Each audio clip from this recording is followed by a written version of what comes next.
It's 11 o'clock, so we're going to get started now. Welcome to the guests and welcome to our panellists today on International Women's Day. The theme for this second panel is about identity. And I've been really excited to hear this one as well. This morning I was listening to Anna Blythe speaking on ABC, and she encountered the words ambition and success and how that reflects on women, which is something we might explore at the end of the presentations. So before we start, I'd like to acknowledge the traditional custodians of the land and elders past and present.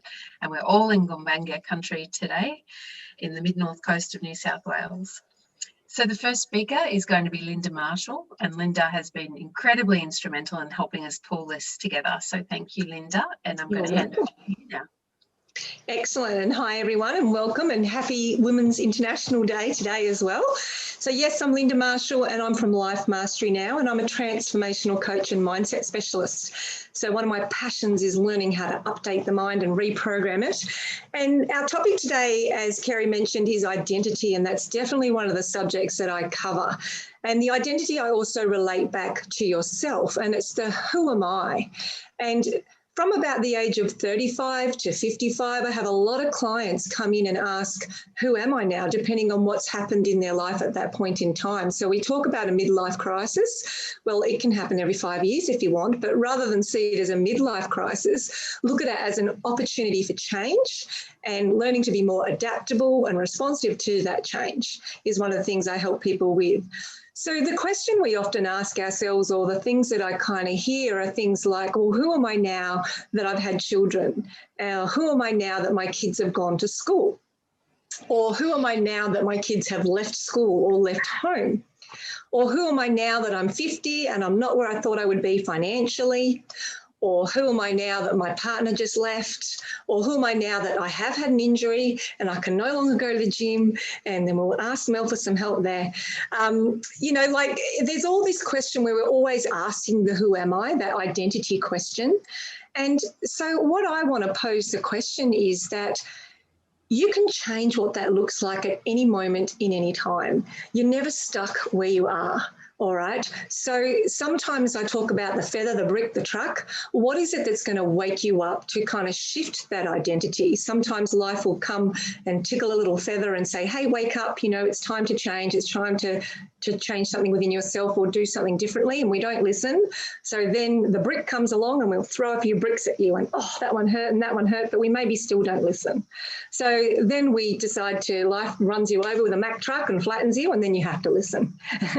And hopefully from that, you actually go, oh, okay, but the desire to change has got to be more than the desire to stay the same. So hopefully, often what creates that threshold in people is the pain. What pain, how much pain are you prepared to put up with, the feather, the brick, the truck, in order to create that change? So I would like to help you not to have to be run over by a Mack truck to make change, but to kind of give you the insight and awareness, because I believe knowledge is power. You can't unknow something, and you can't change what you don't acknowledge.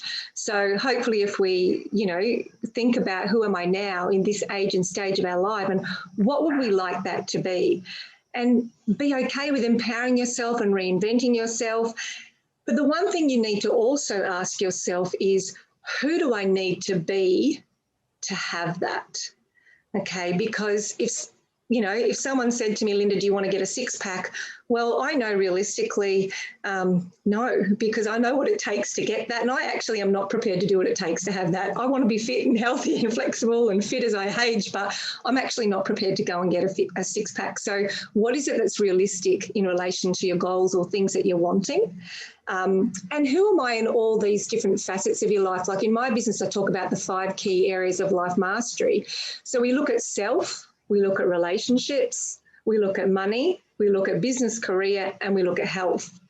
Who are you in all of those 5 key areas? Because we show up and put different hats on in different areas of our life, and we could be really doing well in one area but who are we in another? And Mel is someone that's certainly helped me in my health section around who am I, what can I do, what am I capable of, because I had a lot of, poor thinking in that area when I had an injury, and she definitely helped me solve some of my own mindset issues and reflect them back at me there too. So just looking at those areas, because you want that holistic approach, because how you do one thing can be how you do everything. It can ripple into other areas of your life. So, self is a big part, that identity, work that one out first and look at the others. We've also got in there belonging to a tribe. Your number one human need is to belong so that you feel safe and you feel loved. Okay, so that's the biggest human need, and we'll do anything to maintain rapport with that sense of belonging, particularly with our family system. If we're out of rapport with our family system, then energetically a lot of things kind of don't work out that well for us. We can feel like we're betraying a family system if we're, let's say, wanting to be successful and we're not successful. We can be going against the grain and feel like we're betraying that family system. So there's a lot of different sort of examples I can give there. But when we look at that sense of belonging, where is it that you're hanging out? Because it is our number one human need. What is the environment you're putting yourself in? Is it a healthy one? Is it an unhealthy one? And understanding that it is a human need. And this is why sometimes peer group pressure can set in. Let's say you've got a new job and you want to belong so much that you can do things that aren't healthy for you. Like everyone goes out for smoko, and you take up smoking at the age of 45 or 50, knowing it's not good for you or not healthy, but that overriding factor of wanting to belong and feel safe and feel loved, that's sort of an unconscious thing that goes on. And you take up smoking just so you could be part of that. So I know it's silly, but these things happen. So yeah, with belonging, you'll belong a lot to your family system, but where do you want to belong and connect with others and like-minded people? Start putting yourself in environments that are healthy and do support the identity that you're wanting to possibly reinvent, or if you're happy with who you are, great. How can you expand on that? So that's pretty much me in a nutshell so far.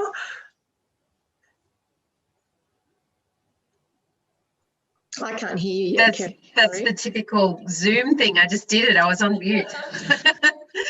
What I just mouthed was thank you, Lynda. I really appreciate that.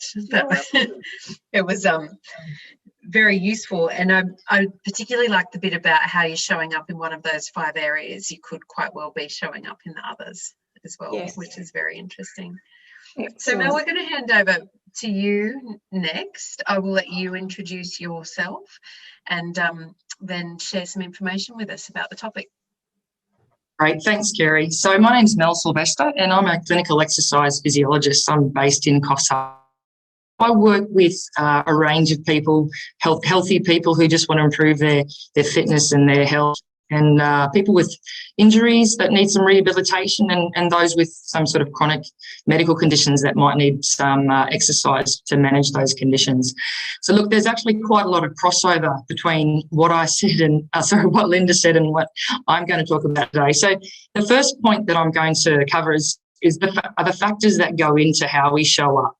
And humans are complex creatures. There's so many facets that come together to create the identity we have. And sometimes we like to compartmentalise and put those different facets into, might put our intellect or perhaps our expertise in a certain area into a box. We put our physical health into another box, the mental health into another box, and our emotional well-being, that gets another box for itself. And even though sometimes there can be useful look at something in that box, it's really, really important that we understand that those facets of our identity, they don't live in a box. They interact together and they influence that and come together to create our identity. So looking at how we want to present, who we want to be, and understanding that all those different facets will influence that, and that if we're, say, for example, trying to build our business and we're consumed with building our business and our time goes into that, so that we neglect another area. So we might say neglect our physical health because we're prioritising that business, and we want to also maybe keep some time for the physical health, that gets pushed aside. It sits in its own little box. It's good. It'll sit in its little box. But in the meantime, we get away with it for a certain amount of time. But after a while, that physical health box that might contain nutrition, sleep, exercise, that will, after a while, start to influence that area that we're working on. So, we're trying to build our business. That neglect of the physical health will in turn then influence the fact that we're not sleeping, we're not exercising, and all our efforts going into building that business are not null and void, but, we can't put that energy into it. And so it's really important to recognise that we are holistic, complex creatures, and that while it's very challenging, and I know I speak from experience, it's challenging to, put our efforts into one thing but not neglect all those other aspects.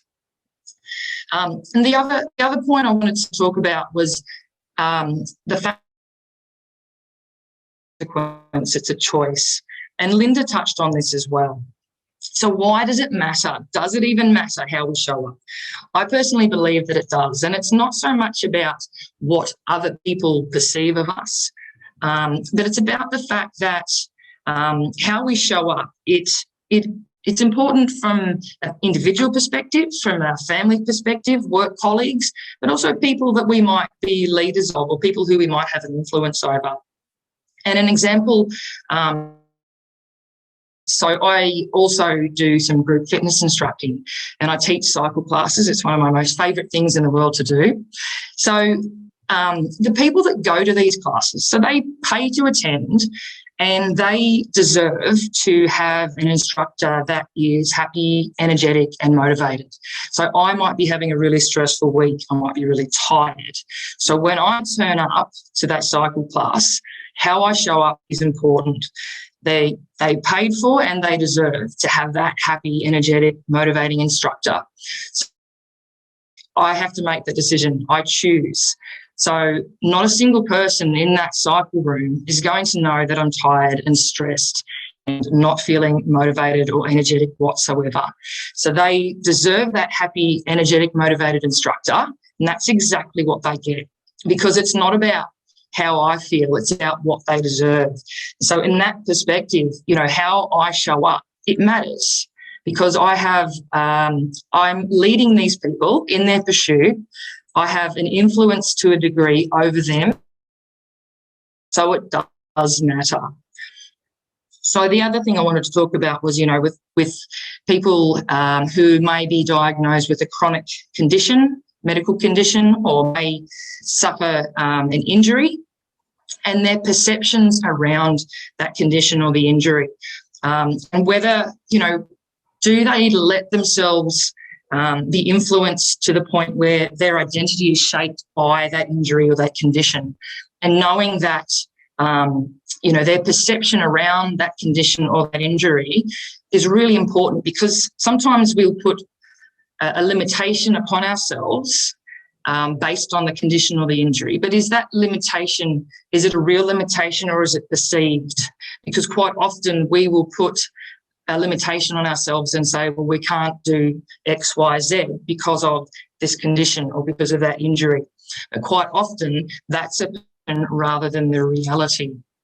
And it's really important to have that understanding of who you are and what your identity is, so that when injury or diagnosed, does it change who we see ourselves, or is our knowledge of our identity strong enough that we can challenge what those perceptions are? And those are the main points that I wanted to make this morning. Thanks, Mel. I really appreciate that. I particularly like your point about how you're showing up, and making sure your example with the cycling class, how you were showing up. Even if you felt tired, you were giving the customers that right experience, which is just a very small segue. I was meant to meet today, actually, somebody from a bank, and I just asked the question, can you just make this a bit easier for me? I'm really under the pump. And rather than making it easier, what he did was said, well, look, I'm really busy too. And guess what bank I'm not using? Yes. It was a really simple choice that the dude had to make. Nevertheless, That's it. There's nothing quite like when somebody shows up to you and is able to give you the space and the time to be able to, it really creates change and connection in our communities, I think, and honours our identity. So that's it. And oh, sorry, you go. No, please go. I was just going to say, and the added that usually on those rare occasions where I do walk into a class and I'm not feeling all those things, usually by the time I leave that class, I actually do feel more energetic, more motivated and happier. Yeah. Isn't it amazing, the power of giving? That's it. Yeah. And exercise. Yeah. So Anna, now we're going to hand over to you, Anna McAfee, and I'll let you introduce yourself and then share some info on identity and, if you like, your tribe as well, building tribe. Thank you, Kerry, and it's great to be part of this panel on International Women's Day. So thank you for having me. My work and identity is around both community strategy and LinkedIn training. And the thread that runs through both of those is connection and belonging. So to give you some context on how I arrived at that, my background is in the recruitment industry. I worked a lot in the recruitment industry and used to train recruiters on how to use LinkedIn. That was in the UK, where I was in my 20s. When I came back to Australia, I did that for a little while and then started to help people with LinkedIn at a business level. But for me, LinkedIn was always around connection, and LinkedIn's kind of, I guess, evolving as we use it. But for me, it's always been around connecting, finding those people who are going to support you and what I kind of call your virtual village. And then in 2017, and I think as a happening that I think I will forever be remembered for, which I was the crazy person who once put a post on LinkedIn and said, I'm going to host a LinkedIn local, who wants to come? And whilst the post was for everyone in Coffs Harbour, within a few hours, we had Brussels, London, and New York, and it sort of exploded. And the whole premise of LinkedIn Local is to take your online connections offline and get to know each other at a human level. And I spent 2 years growing, managing that community, nurturing it. We got to 92 countries in our first 2 years, in around 850 cities. So there were several co-founders, there was a team of us doing this by the end, but it was a huge and utter thing. And what really drove us, the whole thing was a volunteer thing. What really drove us was this. I used to get messages from people every day on LinkedIn to say, this has changed my life. I went to an event, I met the people, I've left my husband, I've started a new career, or this has just made me a leader in my local community, and this is all I've ever wanted to do, was to stand up and make change locally, and you've given me the vehicle to do that. And it came down to this belonging thing. And so LinkedIn Local probably got too big for us and too big for LinkedIn, and they stepped in and took over the terms for that, kind of validated the idea. And since then, I've been consulting to community groups, primarily brands and entrepreneurs looking to build communities, and really around that meaningful engagement subject, because there's very empty engagement in community. It has to be meaningful. And for me, that's, again, just comes back to that whole idea of connection. So I do a lot of work around that connection strategy, and around, in particular, my kind of main expertise is building those local chapters. So it's quite interesting in the middle of this pandemic, and in Australia, we're starting to kind of drift back to normal. If we can say that. I'm not sure we're allowed to say that yet, but I'm going to. At least in a face-to-face connection perspective. But the rest of the world is really in that place of not being able to do that. And that's where my whole thing about the whole thing about human connection really does come down to. We really need it at a face-to-face level. So I try and facilitate what happens online with a view to kind of moving it offline. And that's kind of always been my thing. So that's very much the whole idea of belonging. Also, what really fascinates me is I think a lot of our identity comes from the groups that we participate in.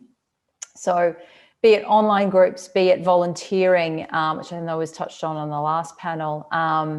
And that's ultimately where a lot of our identity comes from, is where the groups in which we spend our time. And those groups have to have meaning, and they have to have purpose to us. And there's a lot of people try and build communities for the wrong reasons. They think, oh, well, this is just another marketing channel.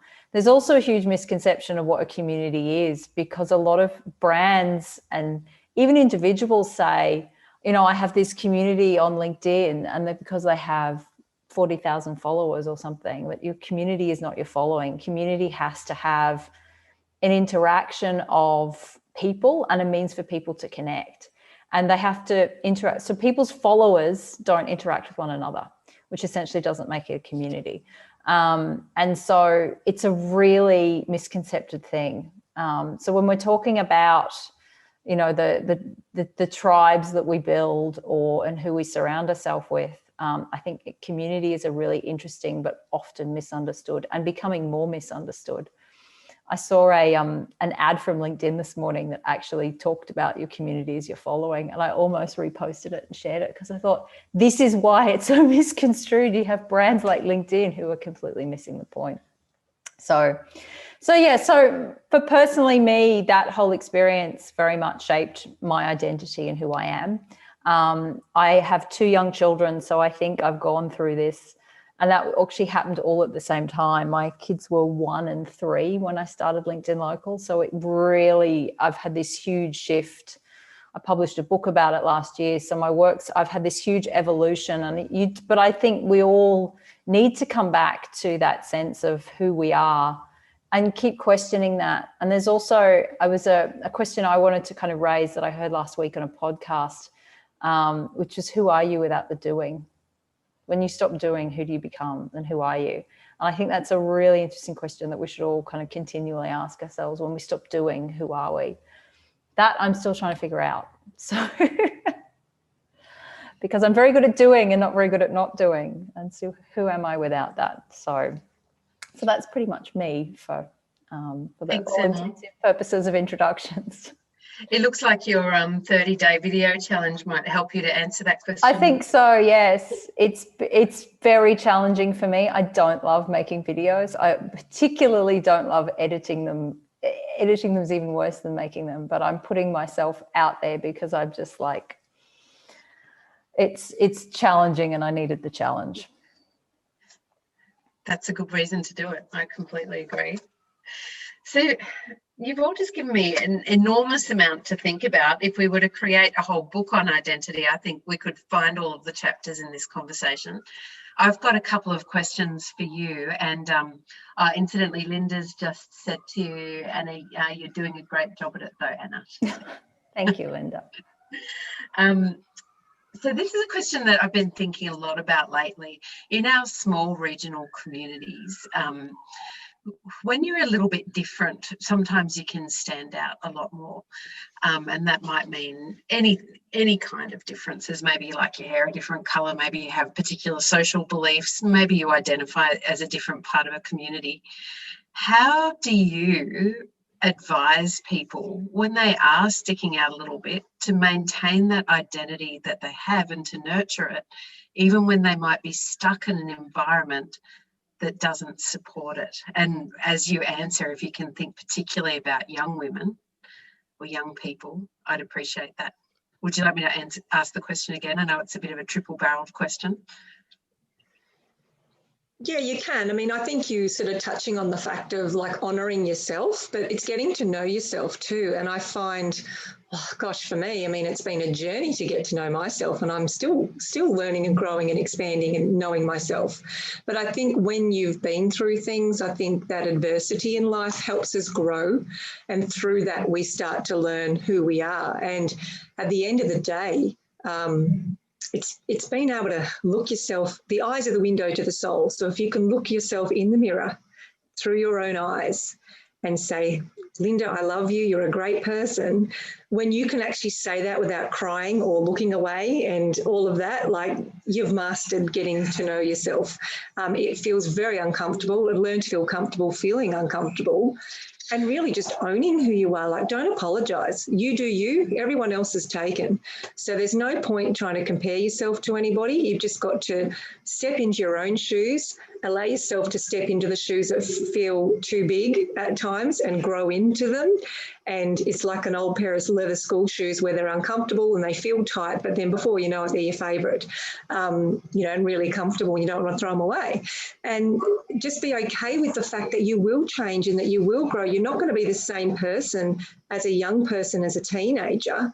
You might have essences and principles and morals and values about you that are the same, but you will grow, and just so long as they're intact and you're honouring yourself and your truth of who you are, that at the end of the day, you've got to sleep at night. So, you've got to feel that peace inside. So it's an inside job, not an outside job. Don't compare yourself outside, check back within. I don't know if I've answered that correctly. Oh, Lynda, I'd love that message to go out to every teenager in our entire world today. Yeah.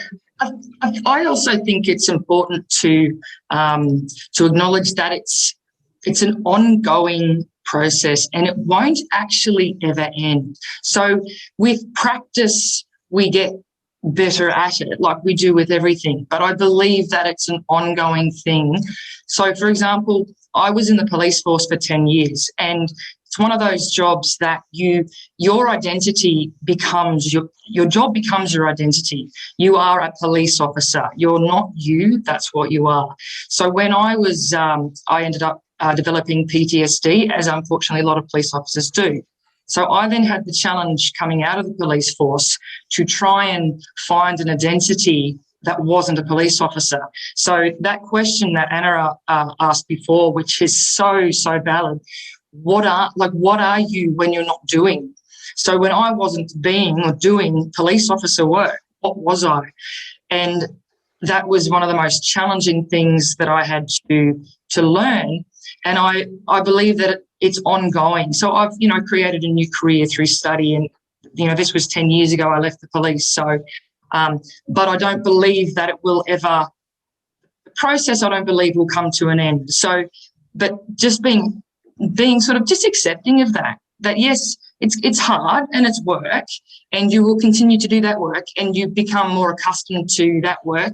So in a sense, it'll get a little easier, but it won't ever end. And that's not a bad thing. That's just the way it is. And I think just accepting that, and that we all go through it in different ways. I think that's my perspective anyway. So we never ever arrive. Yeah. That's fine, because the journey's awesome. Anna, did you have a response to that question? Yeah, I do. And so coming back to your point about somebody who's a bit different, like how do they try and fit in? And first of all, if there's a feeling of discomfort in that difference, and I think there's a distinct point of, because if either people who are, or at least perceive themselves different, they're either very comfortable with that or they're not very comfortable with it, or maybe they're in the middle. But if you're on this sort of scale of feeling like you don't want to stand out, or my advice would be to really try and maybe seek out one or two others that will support that difference. So they're not necessarily the same, but and this is my kind of whole, I guess, approach to community building is always about just finding, the first couple of people who might support you. You're never probably going to convince a whole room of people that your way is the right way, or that your views. And I'm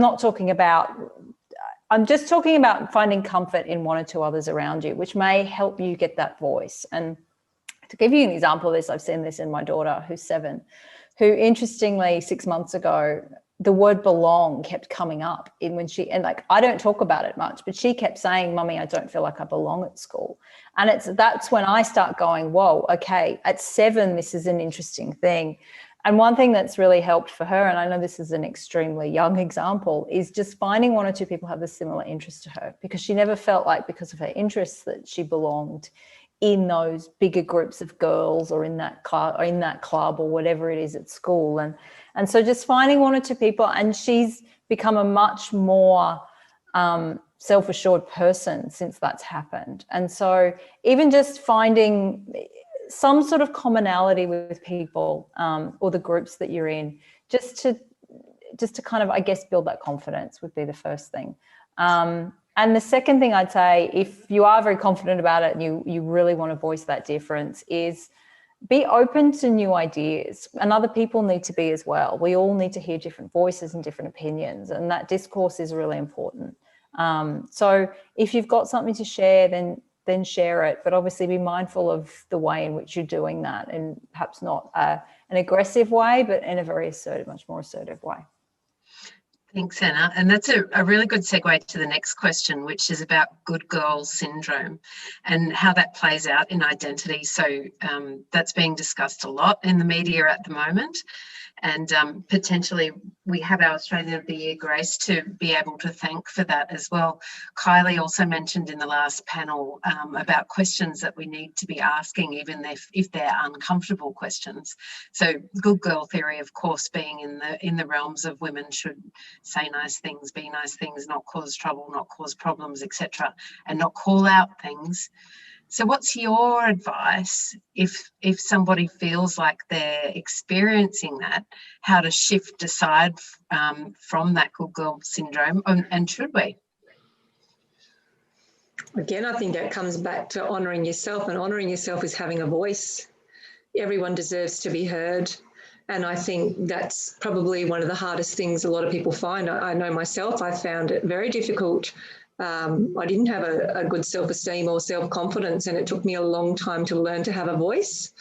I was very much a pleaser and always wanting to make sure everyone else was happy. And it wasn't until I had postnatal depression that I had to ask for help, because I was always the helper, not the one asking.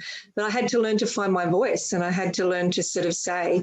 But even just in life from that, there's been situations I've had where I haven't, things that haven't worked out well for me. And I've learned over time, learn to feel comfortable, feeling uncomfortable, feel the fear, do it anyway, and have that voice, because at the end of the day, it comes back to your values and your principles in being able to say what it is for you. Every single person, human being, male or female, deserve to have a voice and be heard.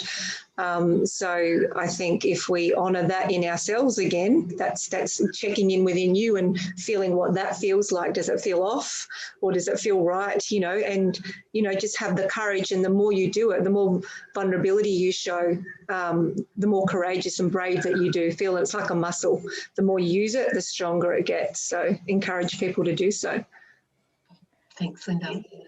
I would add to that and agree with Lynda, and it comes down to values. And I know you talked about values on the last panel, but for example, I suppose I've always participated in International Women's Day, and I've always thought it was an important thing. But I guess it's not really until this year, because of the conversation that's going on, that I feel much more committed to it and much more wanting to voice an opinion about it, because all of a sudden I'm realizing that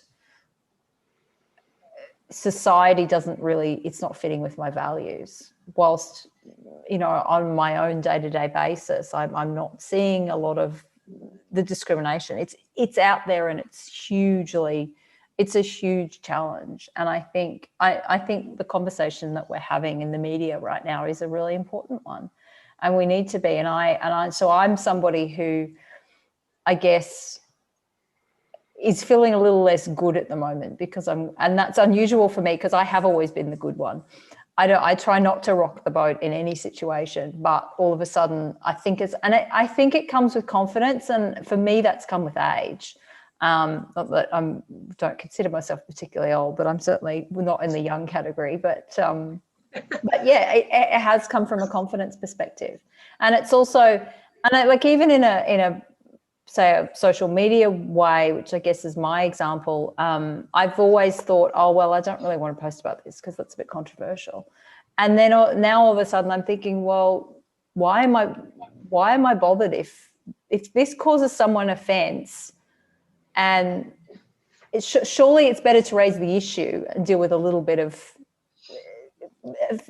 discourse around it, or it's a backlash. I mean, I'm not talking about being hugely controversial here, but, just posting about International Women's Day and making points about it, I think is really important, because it's it's good leadership, and it's not just about, oh well, I'm not going to rock the boat anymore. We need to be more vocal about this. Thanks, Anna. How about you, Mel?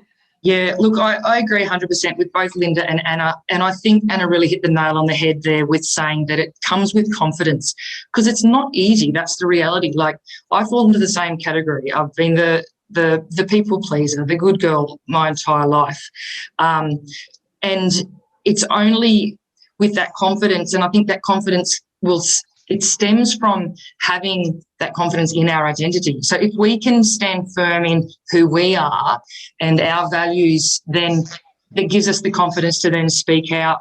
If we're seeing something that we know is not right, we don't agree with it, it clashes with our values. And in some settings that can be, really, really challenging. So it's having that confidence in who we are to then have the confidence to speak out and say, hey, no, that's not right. Yeah, and I absolutely agree. That is a conversation that is aligned to values as well, and people having a voice and enabling that. Every time I'm not a good girl and choose to raise my voice, which is actually quite regularly these days, I'm very well aware that I could lose my job, or I could have a minister's department saying, please explain, or I could impact on my business, or I could cause embarrassment to my family.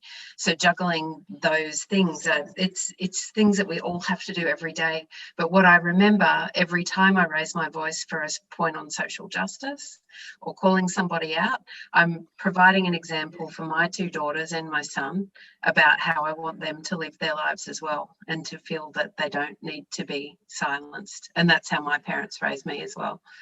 So I think we just need to debunk that whole good girl syndrome. I don't think it's necessary anymore. So the next question I really wanted to, and we've still got about 10 minutes left, so explore some female archetypes and have a little bit of a think. And this is coming off that ABC interview that I mentioned this morning. The archetype or the thought of a woman in her identity being ambitious and successful. And can we talk about what we think society thinks about that? Is it a good thing, and how we might change it? So the keywords being ambitious and successful, and what society is thinking about that, and how might we shift that? That's a tricky one for me, because I don't really go with the norm with society. I'm a bit of an out-of-the-box thinker. I'm not really one to watch a lot of media because I think, I don't know, like, I make my positive difference in the world that I can, and that's sort of what I focus on. And I think ambition and success, what does it mean to you? I think if you're coming from your heart versus your head, a lot of it, if we come from that heart, from that space of where we feel it inside, rather than a head and overthinking something of what we should be doing, it's like what actually resonates with me. Ambition and success can have completely different meanings for people. We're meaning-making machines. So what it might mean to you, Kerry or Mel or Anna, could be totally different to what it means for me. And all comes back to that identity, and you can't put a square peg in a round hole. And so you've got to honour your own self to what that means to you, and not everyone's going to like you. You can get 10 no's in sales before you get a yes. Be okay with that, but be okay with being you. I hope I answered that question in my weirdo way, but I'm a bit of a out-of-the-box person with that. I don't think there's anything weirdo about it, Lynda, and I think you answered it beautifully. Anna Bly's comment was actually, she was told, I think she said she was about a 35-year-old leader in Parliament, and was pulled aside by a senior leader who said, you need to basically pull your head in, and you're being seen as being too ambitious at this point, and it being a negative or a critical thing. But it's not always in every woman's experience. I completely understand that. Well, I'd like to say, according to whom, according to whom, according to whom, sorry. Yeah, and what other people think of me is none of my business. Yeah. Look, I think the ambition thing is a really interesting one, because I think a lot of workplace culture now really is stacked up against women about not being ambitious, and that is really wrong. Politics has been the big one in the press, and how do we change it? I think, is the bigger question for me. I've been recently doing a lot of interviews on workplace culture for an upcoming podcast. So it's really around that internal change, and it needs the leadership to drive it. It just, there's only so much that can happen in terms of workplace culture that, middle managers can certainly affect some change within their teams, but if that culture isn't supported by, it's about promoting women into leadership roles. It's about changing the role models. There was a really interesting, I don't know if anyone's ever watched it, but I keep coming back to it because I only watched it a few weeks ago, but it's a really interesting series on Netflix, which Reese Witherspoon does. And she goes and interviews Pink. She interviews like Dolly Parton and a lot of other people, but the Pink one really struck me because, Reese Witherspoon was actually crying when she said this, is because my daughter would not listen to me. But but she said to Pink, you were sending the voice that she needed to hear in terms of ambitious women and in terms of achievement and in terms of everything else. And she said, I just wanted to thank you for that because I was trying to tell her and she wouldn't listen to me. So it is about actually having external role models. Sorry, I've got sirens around me. It is about having those external role models, and that in terms of workplace culture and now, like put that in the Australian context, is it's got to be a workplace culture change. Like it needs to be, and that has to come from above. We've got a lot to learn from NZ, huh? Mel, did you have a response to that? Yeah. I agree with both Anna and Lynda. And I think that it seems to me, at least from my perspective, that the larger the organisation, the greater the need for that shift. So in government, in large organisations, it appears to be still that, that male-driven, those issues that we're talking about seem to be more present there. And the smaller we scale it down, the less prevalent. That's my perception of it anyway. And it does need to be driven, as Anna said, in the workplace, but starting right at the top in those and perfect example is in government, Thanks, Mel. Now, Vicky's asked a question that's really relevant to a lot of us. We all live in small communities, and we were speaking before about identity and perhaps being seen a little bit differently or going against the grain. And what she's asked is, how do you go about feeling safe to have a voice that may differ from others in a smaller community? And Vicky's comment was that it can be tough. And I guess these are closing comments. So if you think about that context of a smaller community, how do you recommend that people, do you have any additional advice to the question before? How do you recommend people stay true to that identity when they might live in a little town or a little community? That is a tough one, and I think that's where they have to weigh up the priorities. What in a particular, whatever particular situation that Vicky's referring to, what takes the higher priority? And it depends because situations can be so vastly different. But there are some situations where having that voice and speaking out for what is right far outweighs. Even if you've got to, in an extreme example, if you need to move. But there are some situations where, it might be 50-50. So I think it comes down to, in a particular situation, what's more important. Because there are some situations where it's almost regardless of the outcome, you need to speak out. But that's not every situation. So I think that's where you would weigh it. Vicky's just said that's a great response, Mel, and I bet you saw some of that in your policing career as well. Totally, yeah. Look, I think that was a really great response to that, and I'm sure Lynda and Anna, you might have some more to add a little bit later, but let's just end in our last couple of minutes on any closing comments that you might have regarding identity and the other topics we've discussed. I think just trusting yourself too, getting to know yourself with your identity. And, there's a Jim Rohn quote that says, don't wish that life was easier, wish that you were better. So who do you want to be? Who do you want to show up as? and think about that. Have a think, because we don't often think about that, you know, who are we showing up as in self or all those other areas, as a mum, as a wife, as a, you know, whoever you are in different roles, and making sure that you're definitely trusting and honouring yourself and your principles and values as well. Thanks, Lynda.